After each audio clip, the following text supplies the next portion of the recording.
Vande Mataram road के भारत माता चक्र पर भारत माता की मूर्ति की विधि विधान से द्वारा भारत माता मंदिर समिति के तत्वावधान में स्थापना की गई। कार्यक्रम में बड़ी संख्या में पुरुष एवं महिलाओं ने हिस्सा लिया।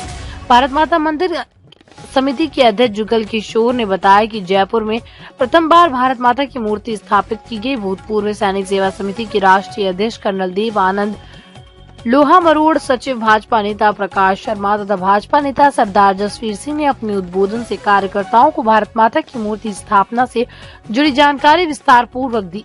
मूर्ति स्थापना का कार्यक्रम विधि विधान द्वारा सफलतापूर्वक संपन्न हुआ। भाजपा नेता प्रकाश शर्मा ने भारत माता की मूर्ति भारत माता चक्र पर लगाए जाने के विचार को विस्तार पूर्वक समझाया। कर्नल देव आनंद ने अपने उद्बोधन में देश के विभिन्न चौराहे एवं सार्वजनिक स्थानों पर सेना में जीवन बलिदान देने वाले राणा बांकुड़ा के अलावा भारत माता की मूर्तियां लगाने की शुरुआत देश एवं प्रदेश के प्रमुख चौराहों पर करनी चाहिए। कर्नल ने बताया कि देखने में आया है कि देश और प्रदेश से कुछ मंदिरों के प्रांगण को राजनीतिक व्यक्तियों की मूर्तियां लगाई जा रही हैं, जो किसी भी नजरिए से हमारे धर्म एवं संस्कारों से मेल नहीं खाता। उन्होंने बताया कि देश में नरेंद्र मोदी जी द्वारा हर विभिन्न गुलामी मानसिकताओं के प्रतीकों को हटाते हुए हम सब भारतीय हैं के नारे को जीवित किया गया, जिसके अंतर्गत भारतीय नौसेना के झंडे में ब्रिटिश क्रॉस की जगह वीर शिवाजी की नौसेना के प्रतीक चिन्ह को स्थापित करना, इंडिया गेट पर लगी कैनोपी में सुभाष चंद्र बोस की मूर्ति, राजपथ का नाम बदलकर कर्तव्य पथ रखना जैसे कई काम किए जा रहे हैं।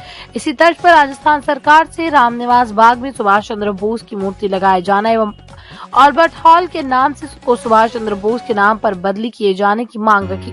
इस मांग का समर्थन सभा में मौजूद सभी नागरिकों ने दोनों हाथ ऊपर उठाते हुए भारत माता की जय के उद्घोष के साथ की। कार्यक्रम में उपस्थित सलूट तिरंगा के प्रदेश अध्यक्ष श्री राज कुलदीप, सरदार जसवीर, कर्नल देवानंद, पार्षद मुकेश शर्मा, नटवरलाल शर्मा, अशोक पाठक, शिखा महेश्वरी भी, प्रकाश शर्मा आदि मौजूद रहे।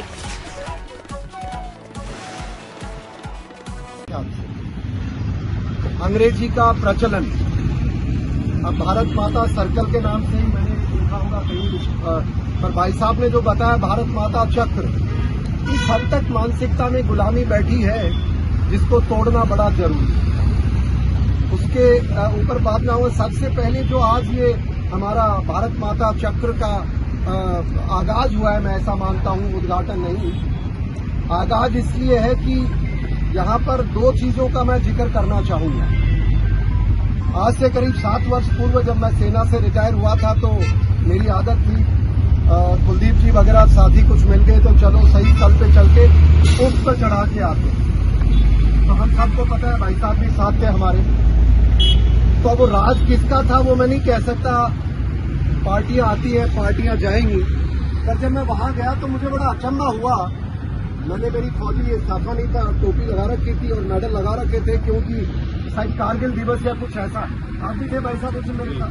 हाँ, गवर्नमेंट ऑफिसर था। तो पुलिस वाला कहता है सर इजाजत लेनी पड़ेगी।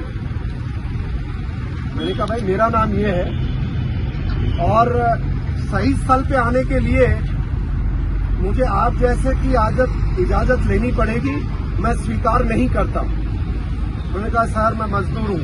मैंने कहा ऐसी मजदूरी छोड़ दो जहां तुम किसी को गलत आदेश और गलत काम करवाओगे। हो सकता आपकी चल गई हो आज तक, पर आज से नहीं चलेगी। और इस स्थल पे आने के लिए न तो तुम्हारी न तुम्हारे बॉस की, उसने को जेडीए चेयरमैन बताया, मैंने उसको बोलो यहाँ आएगा बात करेगा, वरना अगर आप में हिम्मत है तो एक सैनिक को वीर गति का जो हमारा स्थल है उससे आने की रोकने की आपकी सरकार हिमाकत करती है तो बुला लो। और वो दिन है, आज का दिन है, आज तक किसी ने वहां पर कोई भी जाता है रोकने की हिम्मत नहीं है। मैं चाहता हूं आप सब लोगों को हमारे इस विचार के लिए एक बात ताली जरूर बचानी चाहिए।